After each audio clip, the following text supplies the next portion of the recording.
Oh hey, today I will be discussing the biogeochemical cycle.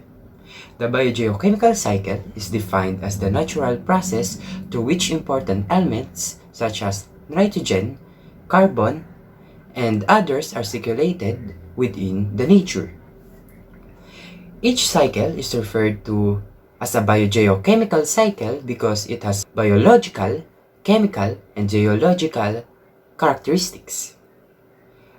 Carbon, nitrogen, hydrogen, oxygen, phosphorus, and sulfur are considered and recycled in the atmosphere, on land, in water, or beneath the Earth's surface.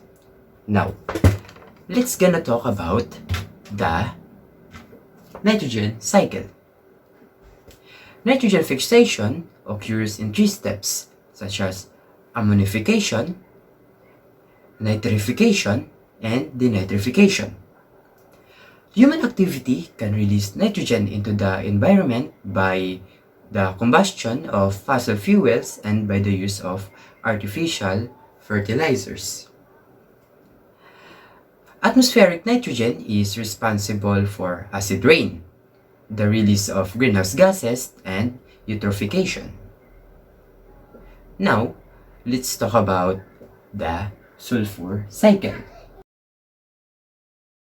Sulfur is an essential element for macromolecules of living things since it determines 3D folding patterns of proteins. The burning of fossil fuels increases the amount of sulfide in the atmosphere and causes acid rain.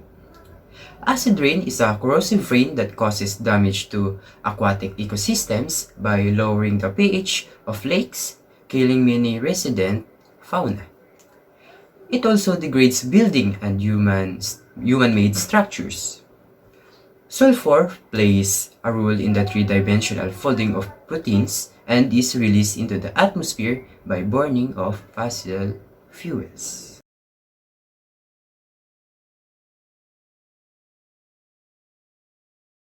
Anthropogenic nitrogen and sulfur deposition to the ocean surface alters the chemistry of surface seawater, resulting in acidification and decreased total alkalinity. Human activities have had a significant impact on the nitrogen and sulfur cycles balance. Human activities such as fertilizer production and fossil fuel combustion have significantly altered the amount of fixed nitrogen in Earth's ecosystems. Large amounts of hydrogen sulfide gas are released into the atmosphere when large amounts of fossil fuels, particularly coal, are burned that creates a phenomenon known as acid rain. Nitrogen availability changes ecosystems by increasing primary productivity and influencing carbon storage. Carbon dioxide levels in the atmosphere have skyrocketed, as have nitrogen levels in the biosphere. Changes in biogeochemical cycles combined with climate change make biodiversity, food security, human health, and water quality more vulnerable to climate change. Human impact on the environment or anthropogenic impact on the environment includes changes to biophysical environment and to ecosystems, biodiversity, and natural resources caused directly or indirectly by humans, including global warming, environmental degradation, such as ocean acidifications, mass extinction and biodiversity loss, ecological crisis and ecological collapse. Modifying the environment to fit the needs of society is causing severe effects. Some human activities that cause damages, either directly or indirectly, to the environment on a global scale include population growth, overconsumption, overexploitation, pollution, and deforestation. Some of the problems, including global warming and biodiversity loss, have been proposed as representing catastrophic risk to the survival of the human species.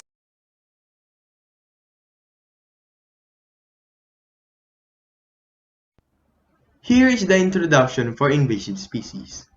An invasive species is an introduced organism that begins to spread its range from the site of its original introduction, and that has a potential to cause harm to the environment, to the economy, or to the human health. Since our topic in this video is about flora. Here is the introduction for the invasive flowers or plants. So, what is an invasive flower or plant? Invasive plants are plants that have been introduced into an environment in which they did not evolve, and so usually have no natural enemies, to limit their reproduction.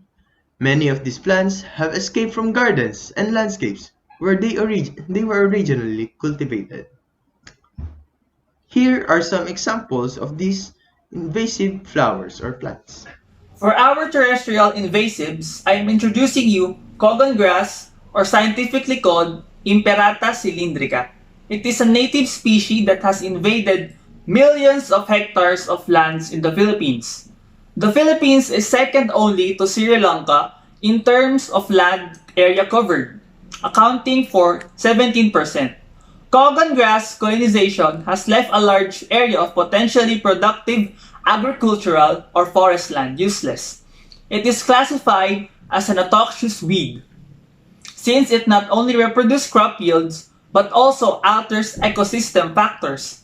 It lowers sedimentation and soil erosion, controls, promotes and eutrophication, and alters biodiversity by lowering species recruitment. It's also parasitic, allergic, distasteful, and toxic to grazing animals, as well as a host for a variety of plant infections and pests. Cogon grass outcompetes native grasses and forbs that are important to many species. Cogon grass also thrives where fire is regular occurrence. It is highly flammable and creates a severe fire hazard. It burns extremely hot and kills seedlings, trees, and native plants. Another invasive plant commonly found in the Philippines is the Salvinia molesta, also known as the giant salvinia. Salvinia molesta is a highly invasive aquatic plant that is easily spread through direct introduction to fish ponds as fish feeds and then through floods and water irrigation. It is an exotic fern that originates from South America and is believed to have been introduced in the Philippine ecosystem in 1979. Giant salvinias disrupt the ecosystem by negatively affecting the biodiversity and abundance of freshwater species, which includes fishes and submerged aquatic plants, thus limiting fishing activities and boat travels. There are thousands of invasive species around the globe, and Imperata cylindrica and Salvinia molesta are just two of the invasive plants known to date. Epigenetics is the study of how your behaviors and environment can cause changes that affects the way your genes work. Unlike genetic changes, epigenetic changes are reversible and do not change your DNA sequence. But they can change how your body reads a DNA sequence. Epigenetics in plants are of great importance. Plants are heavily dependent upon changes in gene expression to respond to environmental stimuli, and chromatin-based regulation of gene expression is likely crucial for these responses. In addition, many plant species can propagate asexually and produce vegetative clones. It provides opportunities for the mitotic inheritance of epigenetic states, leading to important traits. Plants interact with their environment by modifying gene expression patterns. One mechanism for this interaction involves epigenetic modifications that affect a number of aspects of plant growth and development. Thus, the epigenome is highly dynamic in response to environmental cues and developmental changes. The modification of epigenetic in plants affect the growth of plants and their development. Plants respond to their surroundings by changing their gene expression pattern. Then flowering is controlled by a group of genes that are influenced by environmental factors through the alteration in their expression pattern. The epigenetic modifications includes DNA methylation, histone modifications, and the production of microRNAs that mediate epigenetic modifications. According to a study, there is a crucial relationship between epigenetic modifications associated with flower initiation, development, and modifications associated with stress tolerance.